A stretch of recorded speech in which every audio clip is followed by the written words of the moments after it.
চলে এসেছি সোনার দোকানে। কালকে বৌদির বোনের বিয়ে, ছোট্ট একটা গিফট কেনার আছে। তো হ্যালো এভরিওয়ান, আমি তাপসী মচলন্দপুর থেকে। তোমরা সবাই কেমন আছো? আশা করি খুব ভালো আছো, আর আমিও খুব ভালো আছি। এটা হচ্ছে হাবড়ার মৈত্রী জুয়েলার্স। তোমরা যারা যারা আছো হাবড়ায় অবশ্যই চিনতে পারবে। এটা একদম রোডের কাছেই মৈত্রী জুয়েলার্স।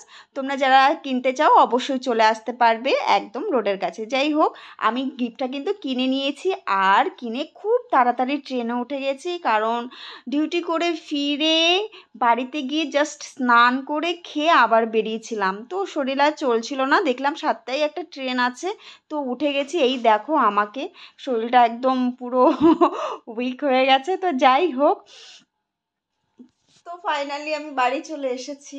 হাত পা পুরো ব্যথা, ডিউটি থেকে এসেছি, এসে জাস্ট স্নান করে দুটো খেয়ে আবার বেরিয়ে গেছি।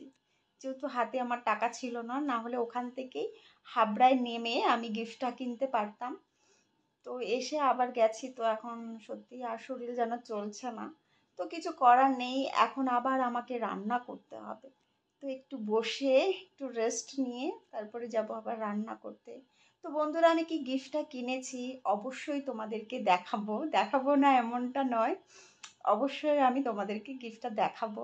তো চলো আমি তোমাদের কি কিনেছি আর কি সেটা দেখাই। তো চলো।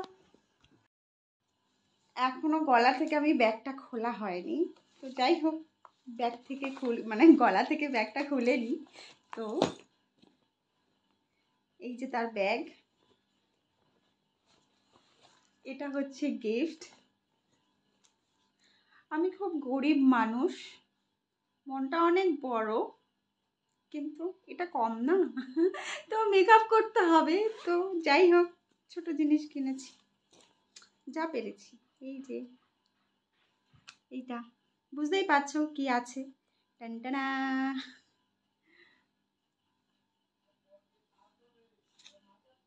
আমি কিন্তু গরিব মানুষ।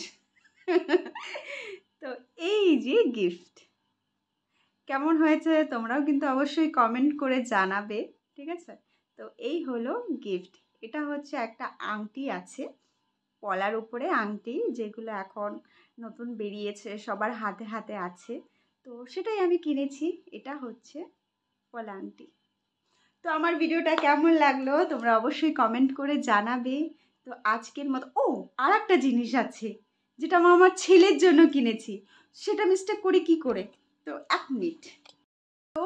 যাওয়ার সময় ছেলে আমার জন্য, মানে ছেলে আমাকে বলেছিল এটা হচ্ছে বিরিয়ানি। আমার ছেলে ভীষণ পছন্দ করে, তবে আমি একটু খেতে কমই দিই। এটা হচ্ছে বাচ্চা বিরিয়ানি, হাবড়ার স্পেশাল বিরিয়ানি, বাচ্চা বিরিয়ানি। যারা খেতে চাও অবশ্যই চলে আসবে বাচ্চা বিরিয়ানি খেতে। আমার ছেলে ভীষণ পছন্দ করে বাচ্চা বিরিয়ানি। তো আমি বলেছিলাম ওকে যেতে, তো বলেছিল যে আমি যাব মা, তবে আমাকে বাচ্চা বিরিয়ানি খেতে হবে, খাওয়াতে হবে। তো যাই হোক, ও আর যেতে পারেনি, বলছে মা আমার ভাল লাগে না যেতে, তুমি চলে যাও, তবে আমার জন্য একটু বিরিয়ানি নিয়ে এসো। এটা হচ্ছে আমার সব থেকে দামি গিফট, যেটা আমার ছেলের জন্য। তো এখন ঘরে নেই, ওর বাবার সাথে একটু বেরিয়েছে। তো ওকে মানে ওকে দেখালেও ভীষণ খুশি হবে যে আমার মা আমার জন্য বাচ্চা বিরিয়ানি নিয়ে এসছে। তো যাই হোক, এটা হচ্ছে আমার সব থেকে দামি গিফট, সেটা হচ্ছে আমার ছেলের জন্য। আর এটা হচ্ছে ছোট গিফট, সেটা আমার বৌদির বোনের জন্য। তো ফাইনালি কালকে আমার বৌদির বোনের বিয়ে, সবাই ওর জন্য একটু শুভকামনা, একটু সবাই একটু ওকে আশীর্বাদ করো যে ওর প্রথম জীবন, সুখের জীবন, সাংসারিক জীবন যেন খুব ভালো কাটে, ও যেন সবসময় ভালো থাকে, হাসি খুশি থাকে, ওর জীবনে যেন আনন্দে ভরে যাক, কারণ মেয়েদের বিয়ের পরের জীবনটা একটু অন্যরকমই হয়। যাই হোক, তোমরা সবাই ওকে আশীর্বাদ করো। আজকের ব্লগটা এই পর্যন্তই, আবার পরে আবার নতুন একটা ব্লগ নিয়ে চলে আসবো। সবাই ভালো থেকো, সুস্থ থেকো, সাবধানে থেকো। টাটা বাই বাই সবাইকে, ধন্যবাদ।